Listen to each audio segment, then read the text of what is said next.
Hello, good morning সবাইকে। আমি রনি, আর আমি নিয়েছি একটা ডেইলি ব্লগের চ্যালেঞ্জ। আর এই ডেইলি ব্লগের চ্যালেঞ্জে এটা হচ্ছে 21 নম্বর দিন।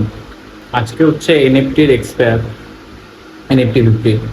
জানি না কী করবো, প্রফিট করতে পারবো কি না, বা লস হবে তার উপর মার্কেটের কি পজিশন আছে, অ্যানালাইজিং কী হবে বা স্ট্র্যাটেজি কী তৈরি করবে, সব দেখাবো তোমাদেরকে। আমার যেহেতু প্রপার সেট আপ নেই, একটা মোবাইলেই রেকর্ড করে ওটাতেই ট্রেডিংয়ের ট্রেড নিতে হচ্ছে।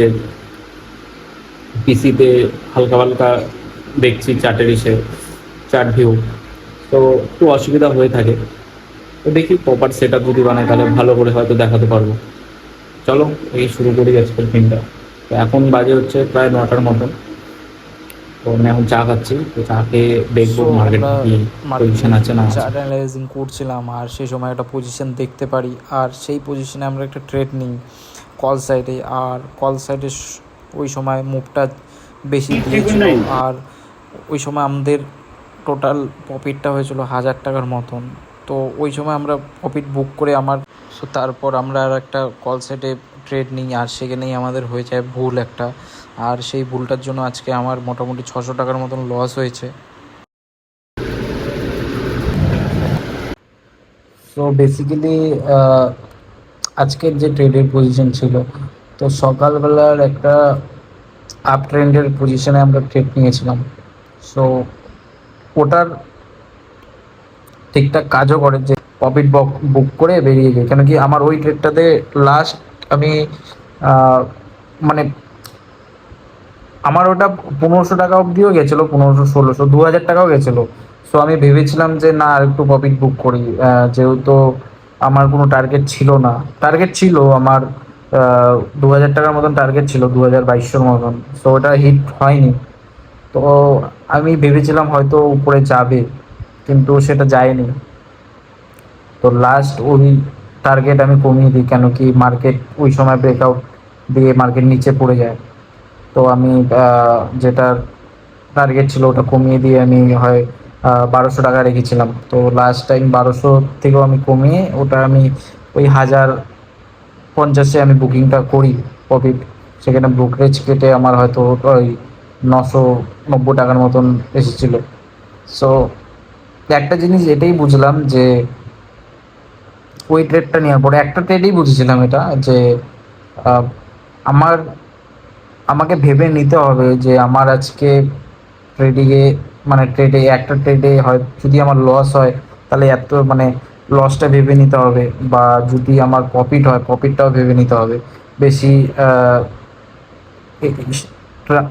টানা যাবে না, অ্যাকচুয়ালি যেটা লোভ বলে, লোভ করা যাবে না। সো আমি ভেবেছিলাম আজকে যে না, হাজারের উপরেই প্রফিটটা হবে। সো সেটা আর হয়নি। তারপরেও আমি তারপরে আর একটা ট্রেড নিই আমি, যেহেতু কল সাইডে আর একটা মুভ দেয়, আহ, যেটা লিকুইডিটিতে লিকুইডিটি হওয়ার পরে ফেয়ার ভ্যালু গ্যাপের পরে আরেকটা উপরে যায়। যারা ট্রেডটা নিয়েছে তারা বুঝতে পারবে। সো ওই সময় ওই ট্রেডটা আমার একদম কাজে দেয়নি, কেন কি মার্কেট কল সাইডে মুভ করেনি, কারণ মার্কেট পুট সাইডেই মার্কেট একদম বিয়ারিশই ছিল। সো ওই জায়গায় আমি মোটামুটি যেটা হয়েছে হচ্ছে 600-700 টাকার লস আমার হয়েছে ওই ট্রেডে। সো আমার আজকে জিরো টু হিরো ট্রেড হয়নি, কারণ আমার আজকে লসই হয়েছে। আর আমার সাথে যে ছিল আমার এক দাদা, ওর হয়তো একটু বেশি লস হয়েছে, নাকি ওর প্রায় আজকে ওর ট্রেড নেওয়া হয়েছিল 4টা থেকে 5টার উপরে ট্রেড নিয়েছিল। আমি আজকে 2টা ট্রেডই নিয়েছিলাম, কেন কি আমার কাছে যেটা বলতে সত্যি বলতে খুব ক্যাপিটাল কম আছে। তো আমার লার্নিং প্রসেসে আছে, কেন কি তুমি ক্যাপিটাল তখনই ইউজ করতে পারবে যখন তুমি শিখে যাবে। আর এটার কোনো শেখার শেষ নেই। তুমি যদি স্ট্র্যাটেজি বানাও, তোমার সেইভাবে স্ট্র্যাটেজি কাজ করবে না। তোমার থেকে বড় বড় আছে যে ওরা মার্কেটে বসে আছে, এখানে কে কতটা মার্কেটে কোন দিমাগ নিয়ে আছে সেটা তুমি বুঝতে পারবে না, মাইন্ডসেট নিয়ে আছে।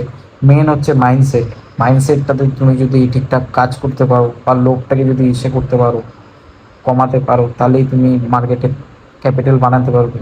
না হলে বানাতে পারবে না। আজকে আমার যে পজিশনটা ছিল, সকালবেলা আমার জাস্ট 10:30 থেকে 11টার মধ্যে যে ট্রেডটা আমি 1000 টাকা প্রফিট করেছিলাম, ওটা নিয়ে আমার প্রফিট আজকে বুক করা উচিত ছিল, কিন্তু আমি সেটা না করে আজকে আমি আরেকটা ট্রেড নিই, যেহেতু মার্কেটের একটা স্ট্র্যাটেজি বানিয়েছিলাম, সো সেটা কাজ করেনি। তো এটাই শিকার যে আমার পা ওয়ান ডেতে কত প্রফিট হবে সেটাই আমাকে মাইন্ডসেটে রাখতে হবে। সো এতটুকুই। কেন কি আজকে ঠিকঠাক কোথাও যাইনি, ব্লগে দেখাতেও পারিনি।